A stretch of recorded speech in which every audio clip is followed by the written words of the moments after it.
তোর মা বাবার আমি না ধরলে ভাই কেউ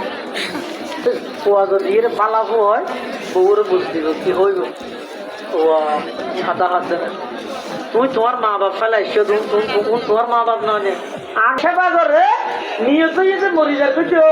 আর ছোটবেলার মধ্যে মা বাপের যাতে ফোয়া লালন পালন করে নিয়ত যে বড় তোর নবী আল্লাহ নবী হচ্ছে বাঁচিত নদ্য মরিটা হত যে ব্যবধান তোমার বাপের তোমার লালন পালন করিয়ে দিন হতো তুই তোমার বাবার খাদমত করার দিন হচ্ছে সেই ব্যবধান কোনোদিন বরাবর এটা খবরদার মা বাবার ভালো আচরণ করিবে বেয়াদবি না করিবে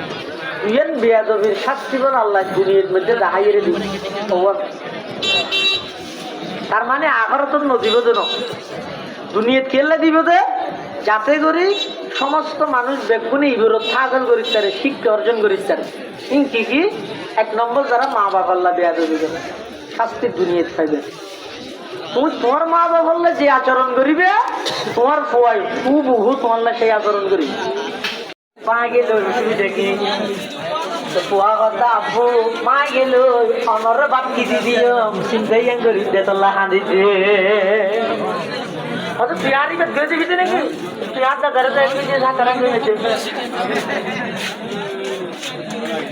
তোর বাবারও জীবন করে পাচ্ছি নাই আর বাহরি বেদ ধরে নিচ্ছে কিছু না হয় শুধু একটু বলি দিয়ে শাস্তি আল্লাহ আমার আজম আবু হানিফা রহমতুল্লাহ এবারে আসবে সেটা আবু হানিফা জানতে গালুই আব্বা জানতে গালুই একটা অনজ্ঞ সন্তানের বাপ যদি মারা যায় ওইবার ওর ক্ষতি কি মুসিবত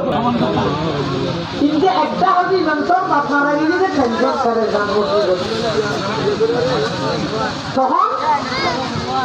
এক বেয়াদত দেখিনি মা বাহানিবা তো ওরা হচ্ছে ওই মা বাহানিবা আর হলে তো মোবাইল টোবাইল বন্ধ করি দরজা উপ মারি কুয়াতিয়া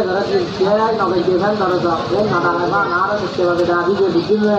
কত কান্না ভাড়া করে দিতে সরকার কানার কিন্তু ইমাম সব একটা সাধারণ ভাবে দরজা মুখ লাগাই এরকম এই দরজা পারে